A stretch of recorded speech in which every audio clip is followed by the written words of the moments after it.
क्या हत्या हुई है, क्या पूरा मामला है, क्या अभी तक क्या मिला है? रात को एक सूचना आई थी जिसमें ये था कि नहीं, वहाँ पे आशुतोष सिंह जो एक फौजी हैं जो उधमपुर में पोस्ट हैं और यहाँ पे 2 महीने की छुट्टी पर आए हुए थे, आज बल्कि इनकी वापसी भी थी और 40 साल की उम्र के हैं ये। इनके कुछ लोगों ने बहुत चोट पहुँचाई है सर पे और उसकी वजह से इनकी डेथ हो गई है। जानकारी की गई थी, ये सूचना आरंभिक तौर पे जो उनके साथ गई हुई घर के पास में रहने वाली एक लड़की जो उनके ही कार में बैठ के वहाँ पे गई थी घटनास्थल तक, उनके द्वारा ही उनकी पत्नी को दी गई थी और फिर 112 को भी कॉल की गई थी। उसी कॉल के आधार पर वहाँ पे फोर्स भी और घर के लोग पहुँचे थे वहाँ पे। उनको वहाँ पे देखा गया तो काफ़ी चोटें आई थी उनके सर में वगैरह और उनके अस्पताल लाया गया तो मालूम चला ब्रॉड डेथ थे।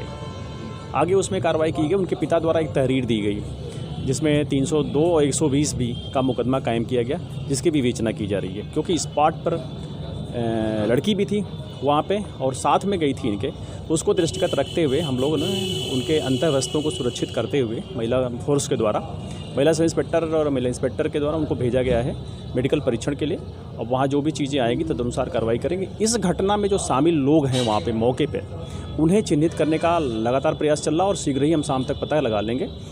हमें पास कुछ क्लू मिला है कि वहाँ कुछ लोग थे जो वहाँ पे शौच करने के लिए बाहर गए थे या वहाँ पे सिगरेट वगैरह पी रहे थे, उन्हीं लोगों द्वारा उनको मारा पीटा गया। जबकि लड़की ने भी बताया कि उन लोगों के हाथ में न कोई डंडा था न कोई विपन्स था, ईंट जो वहाँ पे पड़ी हुई थी उसी ईंटों से प्रहार किया।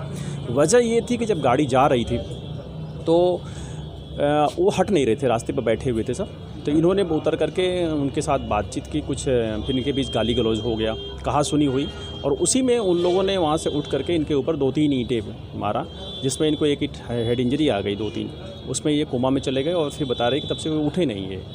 तो वो घटना के पहले से कोई पुरुष सुनियोजित वजह तो नहीं थी, लेकिन जो मौके पर लोग थे ये उसके वजह बन हैं घटना के पीछे, और जैसे ही गिरफ्तारी हो जाती तो और चीज़ें क्लियर हो जाएगी। सर, लड़की की तरफ से ये भी बात सामने आ रही है, कहा गया है कि वो रेप करने की आरंभिक जो सूचना ही दी गई थी 112 में, उन्होंने ये बताया था, लड़की ने बताया हाँ, कि यहाँ पे 4-5 लोग हैं और ऐसे है रेप का प्रयास कर रहे हैं, वो तो फोर्स भेज दीजिए।